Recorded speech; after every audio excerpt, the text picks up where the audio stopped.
Шабыт халықаралық конкурсы 30 жылға жуық уақыт ішінде әлем елдерінің талантты жастарының басын қосқан дода. Биыл жарысқа әлемнің 9 елінен келген өнерпаздар қатысты. Олардың қатарында ақтөбелік камералық хор ұжымы бар.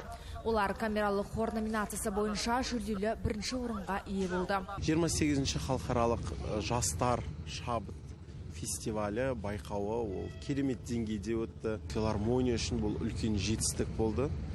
Жеңіс жауған күн болды. Өйткені ол жақта творчестволық жастармен бірге біздің де қатар бәйгеге түсуіміз ол керемет деңгей. Біздің Ақтөбе хоры негізі жұлдыз, ол біздің елде жұлдыз.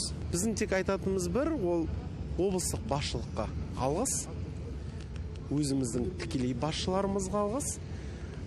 Біздің ұжым әр кезде әлемдік деңгейдегі фестивальдарға, байқауларға тек бара беруін қалайды. Әуежайдан шығарып салып, әуежайдан күтіп алып, барлық фестивальдарға жіберіп беру керек болды.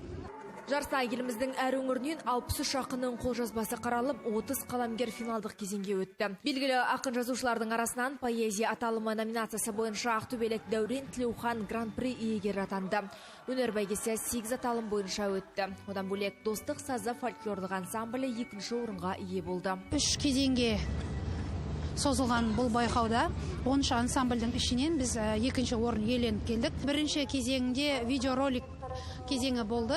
Онда Дәлденбаевтың шығармасын ойнап, 2-ші кезеңге жолдама алған болатынбыз. 2-ші кезеңде 3 шығарма көрсету керек болды. Оның ішінде енді айта кетерлігі Абай Құнанбаевтың арнап өзіміз ансамбль жеке шығарма орындау керек болатын, сол шығарманы орындадық. Фестивальде шын талантты анықтау үшін төрелік еткен қазылар алқасының құрамы Қытай, Ресей, Түркия, Италия, Қырғызстан және Өзбекстан елінен келген белгілі сарапшылардан құралды.